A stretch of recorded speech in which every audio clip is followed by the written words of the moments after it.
everyone, I'm Karen Fenter, your host on the remarkable journey No Passport Required, where we bring you the most innovative business solutions from resilient and persistent entrepreneurs who built a bridge into the new era when faced with unprecedented and sudden lockdown challenges. Every episode is an interview with a new business owner who will be sharing what they did to successfully navigate their journey through this time and how they overcame the enormous hurdles they faced. This series is dedicated to you, the determined entrepreneur. But first, a quick message from our sponsor. This episode of The Remarkable Journey No Passport Required is brought to you by the Revenue Breakthrough Shift.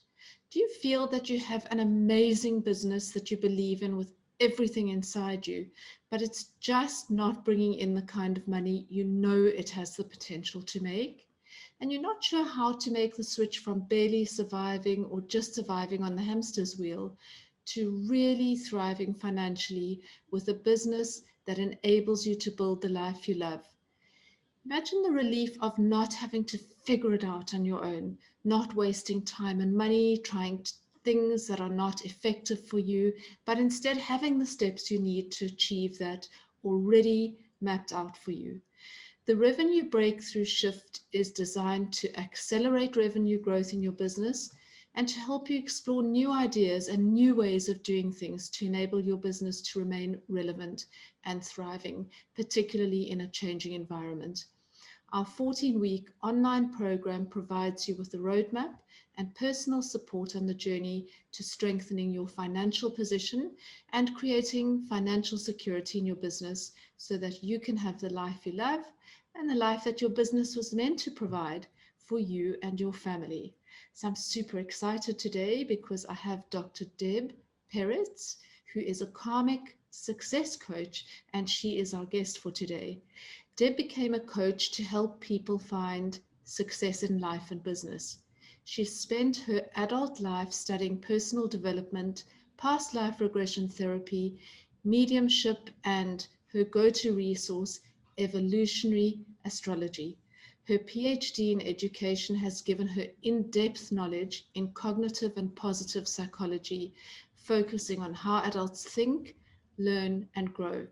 Her experience training teachers, advising students, and developing programs has given her practical coaching skills. Deb likes to say, if you don't learn your karmic lessons the first time or the first 150 times, don't worry, the universe will keep repeating them until you do. Whether you're looking to build your business, improve your relationships, align with your karmic purpose, or more, her unique astrology-based coaching can help. Her podcast, Planets and Profit, has debuted in March, actually, just debuted in March 2021. Deb, welcome. I'm so excited to have you here to discuss Thank you. something completely different. I've always been curious to hear more about what you do. And I would love to find out from you uh, how you got started. I mean, I know about your background because I've just talked about your background a little, but where did the idea come from? Because this is something unique and different from the conventional kind of life coach or business coach that one would normally come across. Well, it's a great question and it's kind of a funny answer because I it's one of those examples where, the doctor doesn't take care of their own health or the shoemaker's kids run around barefoot, right? So I have always been fascinated by the idea of past lives. We're here for a purpose. We have a mission, lessons that we're here to learn. And in the meanwhile, I was pursuing a career in education. I was in higher education. I was happy in many ways. It was my dream job that I'd always wanted. Loved teaching, loved my students. And several years ago, my career came to a turning point, and I had to make a decision. Do I stay or I had an opportunity to leave and do something new. I have always wanted to start my own business, not because of the idea of starting my own business, but because I had these things that I wanted to bring out into the world my way, right? Not someone else's way. But because I was afraid, I liked job security, I stuck with education, something that I knew and loved, right? And all of a sudden, I realized that the universe was pushing me in a different direction. And when I looked at my chart, my birth chart, in astrology, we start with the birth chart.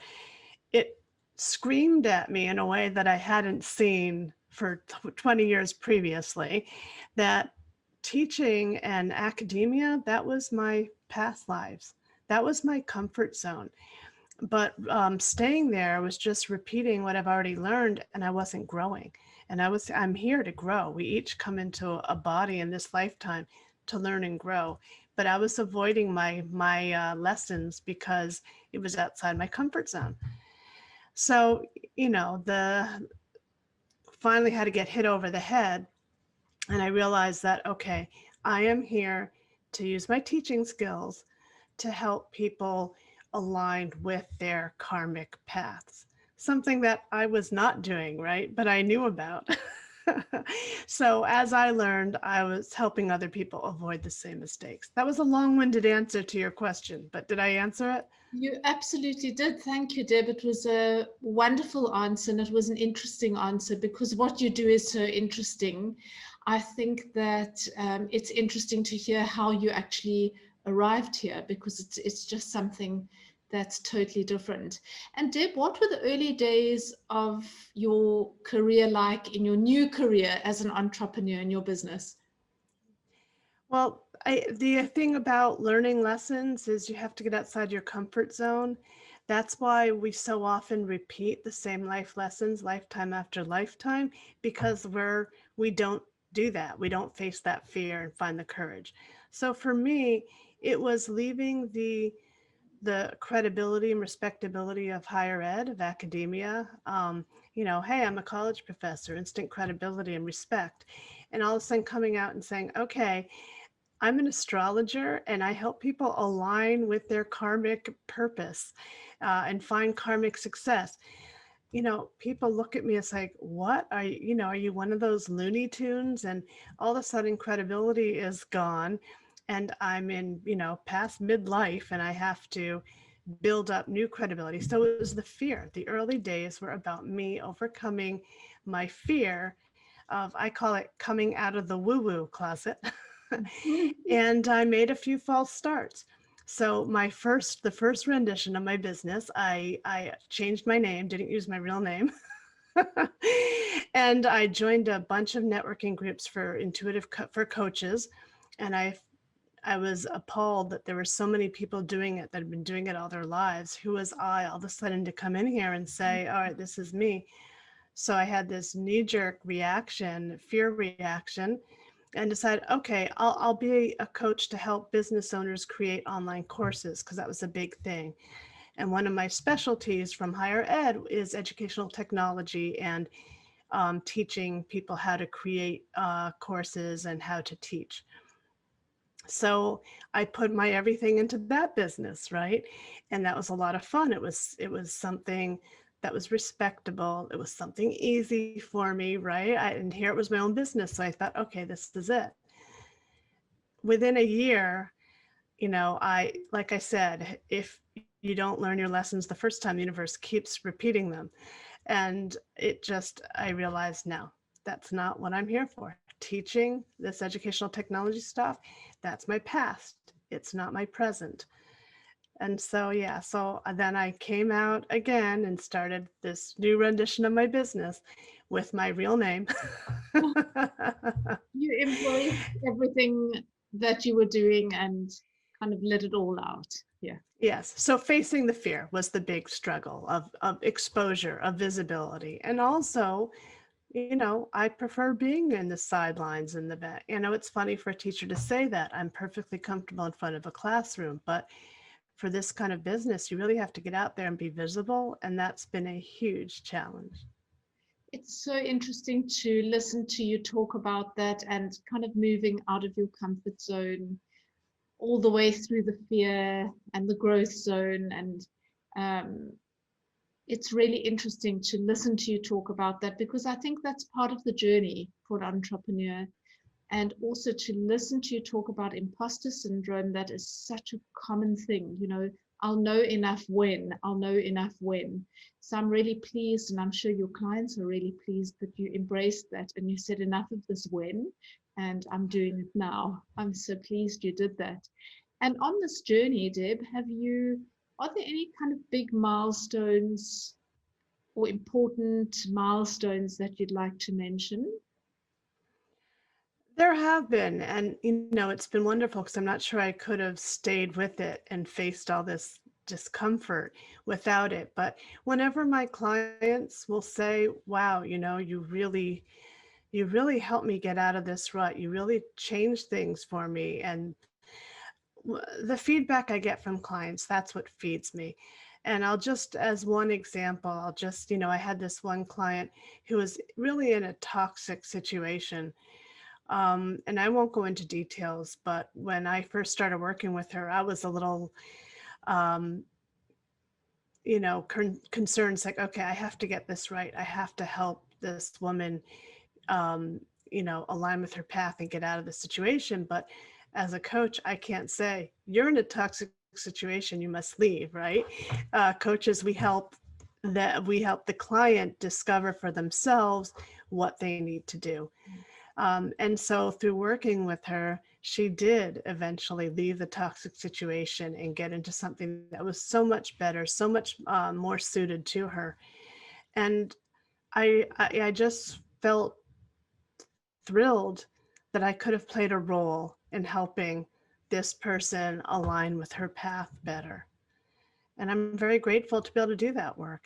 Yeah, what a wonderful feeling to feel that you've helped people who've been stuck in situations that are not the best, that they're not able to show the best of themselves in that situation. That's a wonderful feeling. And Deb,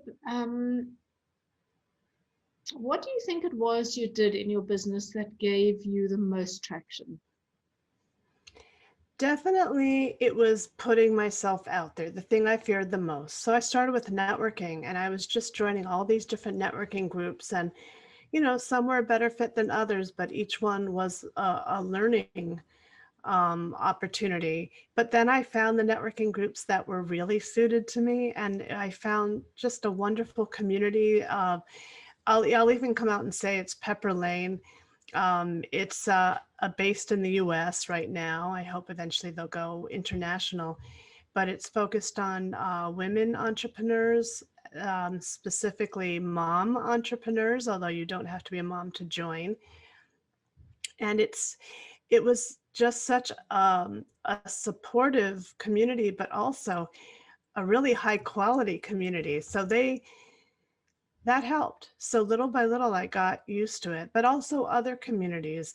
I'm a member of another one where I met you, Heart Cells, with Christine Schlonsky. And uh, I laugh when I say that because Christine talks about her focus are entrepreneurs, heart-centered entrepreneurs who are afraid of selling. And it was so me, right? It still is me. I know so many women who it's like, oh yeah, I would do this for free if I could, but I can't, right? And I'm like that. We love what we do. So I would say that joining communities like that are what really helped me embrace the vulnerability and the fear and do it anyway. So visibility is my word for 2021. It's such a vital message that you're bringing up, that networking is such an important aspect of business, but not just any networking, but the right networking with the right people. You need to be in alignment, and it needs to be a situation where you're not networking for the sake of networking. I know that often entrepreneurs feel that they just need to get out there and put themselves out there everywhere and anywhere. And actually, that's such a waste of a very precious resource, which is time. And particularly when you're working on your own, there isn't that much time to waste because there's nobody to share all the responsibility with. So it's so vital that you're networking with the right people, put your energy into the right circles and the right communities and the right people. And I think that that really does pay off in the long run. And Deb, any pitfalls or mistakes that you've learned a lot from? Well, yes, for based on what I was saying before about having started the right business, it's not following my gut. Um, and even that has been so enlightening because I first started out, I was a life coach. I am a life coach, and my goal is to help people live their best lives. However, because I was also studying entrepreneurship, how to create your own business, how to grow your business, how to do sales and marketing, I realized that it was the same thing. You have all these experts telling you, follow my system, do it this way, my formula will get you where you want to go. And, a lot of them are contradictory. And I was following everything and everyone and consuming everything. And I was going crazy because it was like, do this, no, do that, do that. But this is contradictory. Who's right? And I realized this is just like life. Your business has to align with who you are. And the birth chart, again, is your best resource. And so, and at the time, many of my clients were entrepreneurs too, and they were having the same struggle. So I was looking at their birth charts, and I developed this model of how the birth chart can help an entrepreneur grow the business the right way for them. Because it's not that the many experts are wrong, it's just that they're not right for all people, right? Not all business strategies are right for all entrepreneurs. And that's how I got my business focus. So from life coach, I added business coaching because there's a need there. Should you do a YouTube channel, a YouTube show as part of your marketing and getting out there? Or should you maybe do an email course? Are you a behind the scenes person? And all those other questions. And again, I learned the hard way from making the mistakes. And every time I didn't follow my gut and did something that's, oh, this doesn't feel like me, but I'll do it anyway because the guru said, my business will take off if I do it. Every time I did it that way, I learned that I need to follow my gut. I need to find the business strategies that are right for me, and they're going to be a little different from what's right for you. I really just love that, Deb. I love that so much because you can work with somebody who's the most experienced person in the industry in the world, but if they're not right for you and you're not in alignment with one another, something just doesn't gel.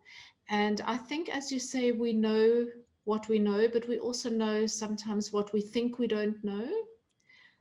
But what we know what we feel, which means we know what we know, if that makes sense to anybody. Yes, very often we just don't listen to our inner guidance and it's always right. And so often I think everybody's experienced this. Why didn't I just listen to myself? I would have known what to do. I wanted to do that, but my head told me to do something else. So I really love that. Thanks for that, Deb. And during the past year, it's been a challenging year for everybody. How did you adapt your business? Were there things that you felt you needed to do to adapt to the new environment, to the way things were happening in the world? Well, that's a great question because, again, 2020 was such a huge year for the planet. My When I first started my business, I always loved technology, and because I am, I guess I'm an ambivert, but in many ways I am an introvert, and I don't love the limelight. Having said that, I just launched a YouTube show, right? um, but I love the idea of having a remote only business. I wanted to just see clients remotely. I didn't want a face-to-face business. And people were pushing me, no, no, you should do it the in person. People want in person, get a space, start having live. So I dabbled in that and having live events and doing coaching in person. And I found that a lot of my audience preferred the in person, right? So my business was going in that direction to in person. I had gotten a space, I was having events. Um, I had two group coaching programs going on just before the pandemic hit. One of them I had to move off online in the middle because of it. And what I realized was before the pandemic, many of my ideal customers, my audience, weren't interested in online coaching or online coaching programs. But because the pandemic made the whole world realize that, oh, online coaching can work, online, a lot of things can work. So the big difference for me is that my ideal clientele is now more open to online. So I'm able to do this online and I'm having a great time. I mean, let's be honest, I save so much time every single day not having to go out, drive, find parking, get refreshments, just the physical thing. I get so much more done in a day, see so many more clients, have. So, in many ways, it's been good for me, but I am now but has it shifted? I don't know because the truth is I do miss some of that face-to-face interaction and I do have some ideas that I want to do in person and I would love to do in-person retreats someday. So I think the big change was just that it made my potential clients more open to the option of online coaching. Well, that's great. At least there was something positive that came out of it. I'm sure that at some point, and hopefully some point soon, if we remain positive, that you will be able to have online, or sorry, not online, but offline and face-to-face interaction and be able to start your retreats. I know that that's a passion of yours. We do need human connection and interaction. It's great that we have this alternative during a time like this, but it's certainly not something that we can do forever. We need human interaction, although I think that online, when it comes to the coaching space, particularly, that online opens up so many opportunities for everybody. For you as a coach, it's opened up the world. So you are not restricted to just people who are around you. And for clients, it also opens up the whole world. So I think from a coaching point of view, it's really a wonderful opportunity both ways, from both sides. I agree. And Deb, based on what you've just said about the changes that you've made in your business, what advice would you give to viewers who are watching, entrepreneurs who are watching? Any action steps that you would say, do this immediately, don't wait, just do this? Yes, well, the advice I would give is the same advice I would give even without the pandemic. Because at the end of the day, everything I do in my coaching revolves around two things: helping clients release their karmic baggage and align with their evolutionary intent, right? As so the karmic baggage is the past life, the karmic stuff that's holding us back, keeping us stuck. And the evolutionary intent are the lessons we're here to learn to grow. And all the rest is just accessories, fillers, context, stage, pandemic, non-pandemic. You have one job, and that is to release your karmic baggage and pursue your evolutionary intent. So my advice is no, whatever's going on in your life, whether you've lost your job or your business is failing or whether your business is wildly succeeding, all you have to do is tune in, find the ways that, hire a coach. If you can't hire a coach, do your meditation, do your journaling, connect with your gut. What is your gut telling you to do? Because we have this internal compass to lead us the right direction. Like you said before, we know on some level, we already know what our next steps are, but we have to have the courage to take them. Many of us don't. For many years, I didn't have the courage to take them. But that's really what it's about, COVID or none. Beautiful advice that everybody can apply. So thank you so much for that. And if people feel that they need guidance with all of this, it's such an interesting topic and it's such a different angle to look at things from. We usually I would come in strictly from a business angle, but you've added a different dimension to what you do. And it's so fascinating. I'm totally fascinated with what you do. If people wanted to work with you and they feel that they needed some support through this, where would they be able to get hold of you, Deb? Well, the best way I think would be to go to my website. It's debperetz.com, and my email, deb@debperetz.com. Try to keep it easy. DebPeretz.com. And that's probably the best way. But I did want to mention my brand new podcast and YouTube show called Planets and Profit. I started that because many of the people I was networking with and talking with, like you, are saying, "Oh my God, I love what you do. It's intriguing, but I'll be honest, I really don't know what it is." So the goal of the podcast and YouTube show is to show people how astrology can help us in our businesses as entrepreneurs. So it's Planets and Profit, Business Astrology for Entrepreneurs. It's on YouTube and it's syndicated in the podcast. You can also get to it from the website, planetsandprofit.com, or a link from my own website. Awesome, Deb. Well, I'm going to put everything in so that people can definitely get hold of you if they didn't have pen and paper while watching this. They can always come back.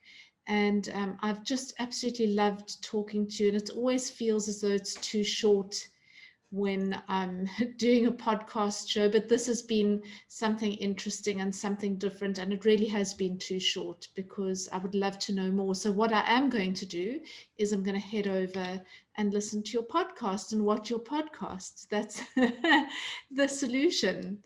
Thank you, Deb. It's been awesome talking to you. Thank you for your time. Thank you for having me. This has been delightful. My pleasure.